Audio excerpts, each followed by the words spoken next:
So in this chapter, we will talk about polymer. So polymer is a compound which consists of very large molecules formed by joining many small molecules together. It does not confine into man-made polymer. Actually, in nature, there are some polymers as well. For example, proteins, wood, silk, wheel, carbohydrate, for example, starch, cellulose, that is the cell wall. So actually, these are also polymers that are made up by very small molecules joined together. So this chapter will focus on man-made polymers, which can be produced by chemical reactions. So plastics are very useful in our daily life. That is because they are good insulator of heat and electricity. And they mostly do not have any reactions with air, water, acid, alkalis, and most other materials. So that means they can be used as a storage bottle for many substances.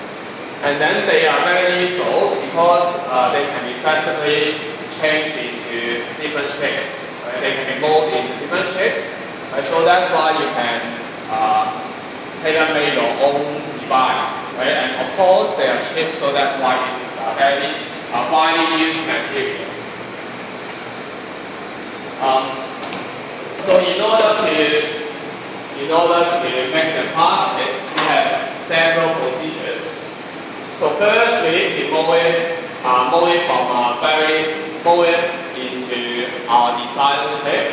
So a majority of plastics is made from alkenes, which is produced from cracking of larger fraction of petroleum, larger fraction of petroleum. So more plastic materials are in the form of powder, chips, or granules. Right? That means they are like something like a ball. Right? So when you need to change these materials into plastics, you need to melt it. And then add some dyes into it, change it to your desired shape. And also you need to add some plastic sizer in order to make it more flexible. Right? Because if you just mold it into your desired shape, usually that will be not very comfortable. So plastic sizer would make the plastic more flexible or easier to change the shape. Right? So, and then next you can mold it into your desired shape by different methods. Okay? You can, if you're interested, you can go to see the injection methods. Or you can search it in the internet. You have some, the easiest method is the injection method. Right? That means you have the syringe of liquid plastic, and then you pressurize into your desired container, then it will be your own shape. So for the reaction, that is the most important part of this chapter. Right? You need to learn about the polymerization. So how does those small molecules join together to become a large molecule? That is what we call the polymerization. And the small molecules is called the monomer. The product is called polymer.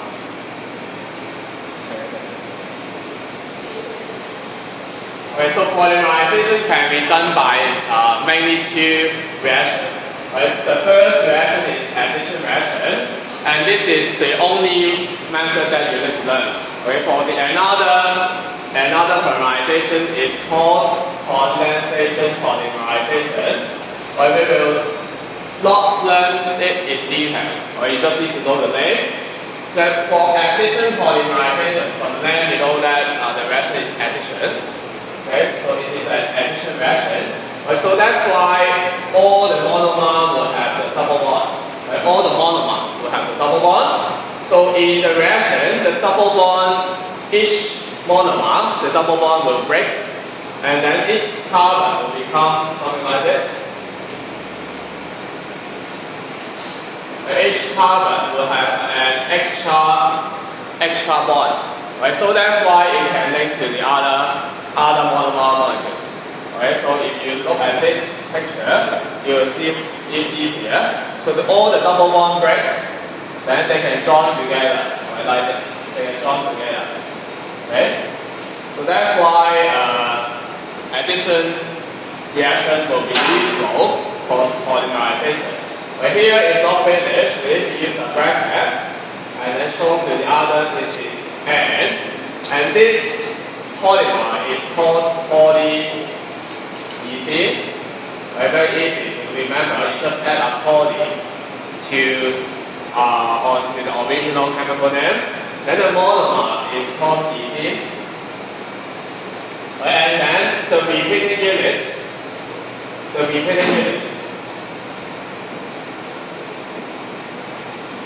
is what we call